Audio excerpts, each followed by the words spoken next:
Third question हम यहाँ पर ले रहे हैं। मान लीजिए किसी वैद्युत अवयव के दो सिरों के बीच विभवांतर को उसके पूर्व के विभवांतर की तुलना में घटाकर आधा कर देने पर भी उसका प्रतिरोध नियत रहता है, तब उस अवयव से प्रवाहित होने वाली विद्युत धारा में क्या परिवर्तन होगा। अच्छा ठीक है, देखो क्या कह रहा है हमें कि मान लेते हैं हम लोग कि हमारे पास कोई एक विद्युत स्रोत है या एक अवयव है। एक अवयव मतलब कुछ भी हो सकता है, वो एक प्रतिरोध हो सकता है, एक बल्ब हो सकता है, या कुछ भी हो सकता है। अब मान लो कह रहा है कि उसको आपने ना V से जोड़ रखा था। V मतलब V विभवांतर से आपने उस अवयव को, हम एक प्रतिरोध ही मान लेते हैं वो अवयव, या ऐसे डब्बा बनाता हूँ कि मान लो ये वो अवयव है, इसको जोड़ रखा था हमने V से। तो इसमें कुछ ना कुछ धारा जा रही थी और इसने हमें और तो क्या बता रखा है, पूर्व विभवांतर की तुलना में घटाकर आधा कर देने पर भी उसका प्रतिरोध नियत कर रहा है। ठीक है, हमने अब इसमें कुछ ना कुछ धारा जा रही थी, हम मान लेते हैं कि वो धारा आई थी, और मान लेते हैं कि इसका जो प्रतिरोध है वो R। इसमें क्या है, मान ही ले, सब कुछ मानना ही है तो मान ही लो, फिर कहाँ दिक्कत है, कुछ नंबर तो दे ही नहीं रखे उसने वैसे भी। फिर कह रहा है हमने क्या किया, ये तो था फर्स्ट केस। सेकेंड केस में हमने क्या किया, उसी में उसका जो हमने V है ना, V वो आधा कर दिया, V/2 कर दिया। और फिर भी लेकिन क्या है कि उसका जो प्रतिरोध है ना वो तो उतना ही है, R तो चेंज नहीं हुआ। आप दिमाग लगाओ, R चेंज क्यों होगा।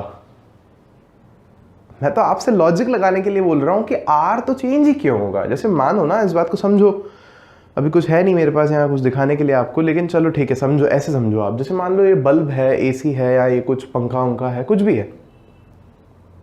लेट्स से कि इसको अपन ने 220 वोल्ट पर चलाया, या कभी ऐसा किया है आपने कि भाई काफ़ी चीज़ों को हम लोग क्या करते हैं, अलग अलग वोल्टेज पर भी यूज़ किया होगा आपने।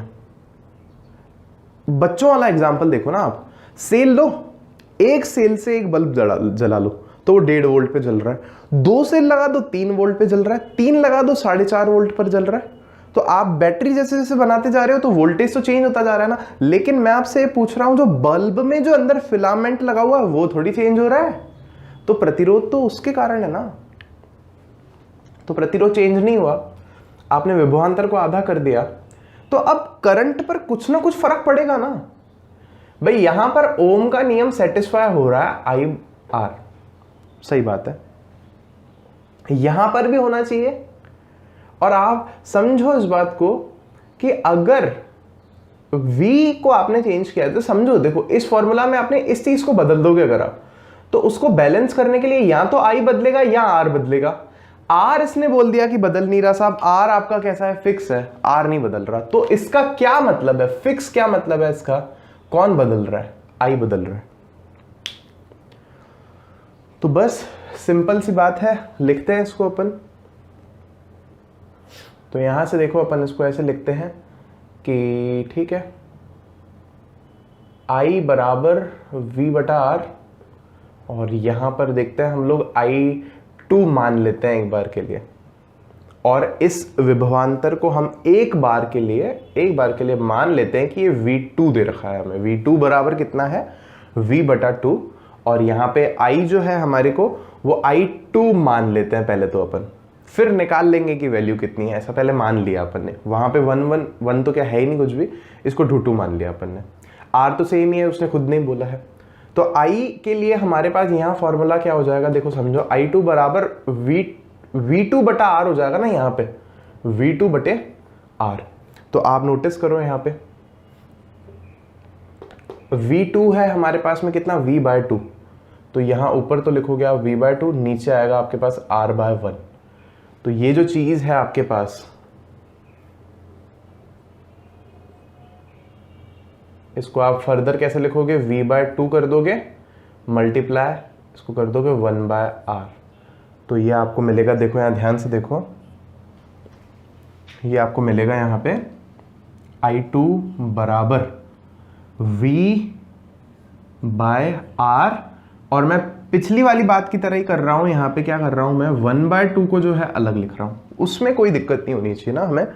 क्यों किया मैंने फिर से, ये आपको समझ में आ गई होगी अब तक। देखो क्या, ये यहां पर आपको दे रखा है V बाय आर का मान लो, इसको समीकरण 1 मान लो, यहां लिख देना ओम के नियम से। तो I का मान आपको, V बाय आर का मान कितना है I, तो V बाय आर की जगह मैं यहां पर क्या लिख सकता हूं, I लिख सकता हूं ना। तो आप बस यहां लिखना कि समीकरण 1 से, यहां आप लिखना ऐसे I2 बराबर 1/2 इंटू I, कहां से, समीकरण 1 से।